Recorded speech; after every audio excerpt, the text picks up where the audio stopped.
When you think of military tactical equipment, you probably imagine green camo, ballistic vests, night vision, and some M4s. You might even imagine some helmets or elbow pads. What you don't picture is 7 layers of Canadian maple straddling 4 urethane wheels.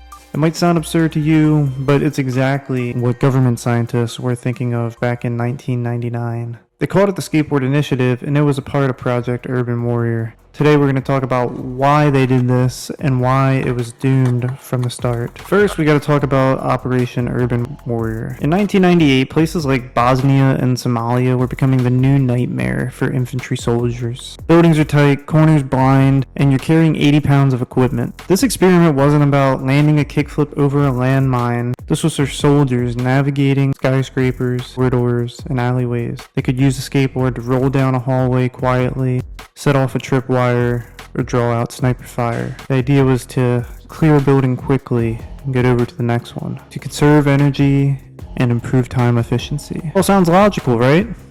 Whoa.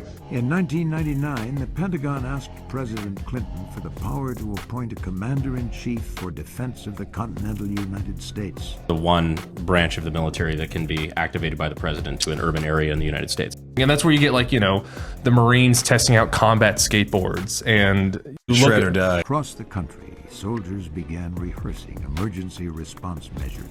They put on this huge training exercise called like the Urban Littoral Zone. It's a coastal city. So we probably need to revamp how we're going to look at urban operations. The plan called for the military commander to be ready, if necessary, to send thousands of doctors and emergency personnel quickly to stricken areas.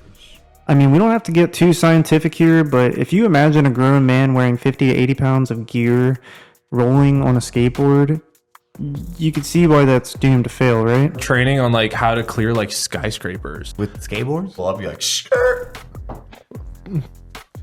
Reason that we saw it for that training exercise and never again. You hit a pebble. Like an unmanned skateboard just... I see a danger in this sort of an approach. It's also hard to learn how to skateboard. Can you skateboard? Yes. All right. Your country needs you.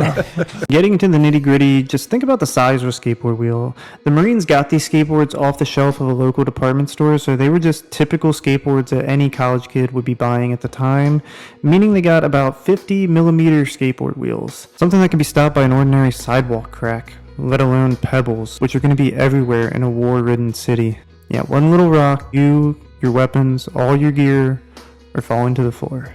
Eventually they added modifications to these skateboards, putting gear on the trucks. I'm not sure what exactly.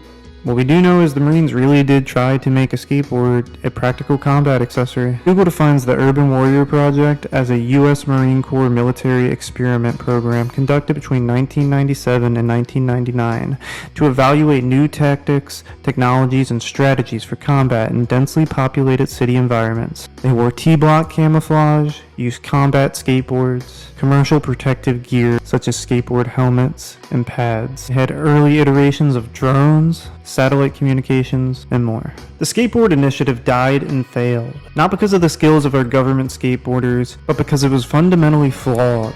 You can't fight a war when your transportation can be stopped by an ordinary sidewalk crack. Now, I like to imagine they secretly kept these types of projects going throughout the years, undisclosed. China has released footage of their soldiers on the news using electric longboards to get around, well, a variant of electric longboard.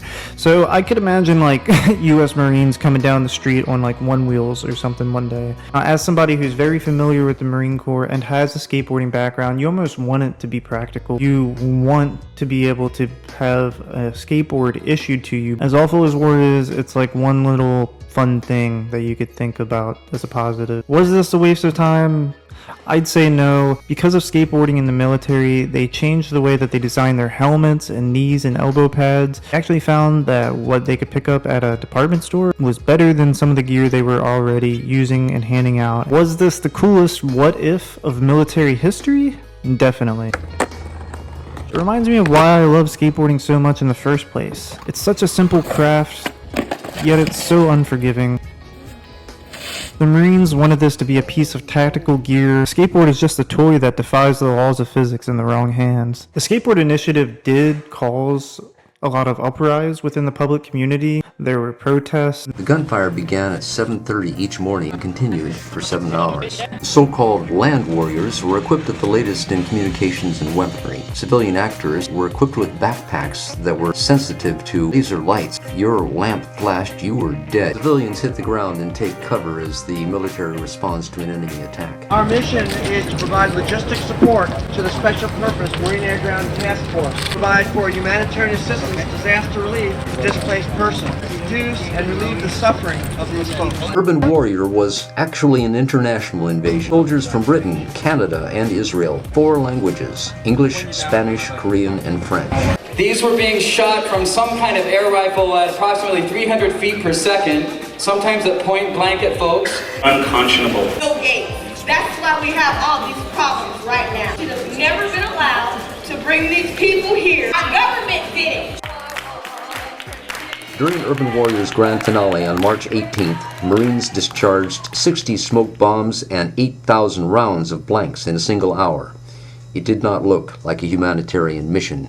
People did not feel that was the case at all. It did later aid projects like the Metropolis Project and also helped in Iraq. That's all I got for now. I hope you guys found this as interesting as I did. Tell me, what's the weirdest skateboarding or military innovation you've ever seen? Leave it in the comments below. Don't forget to like and subscribe for more videos like these. See you next time.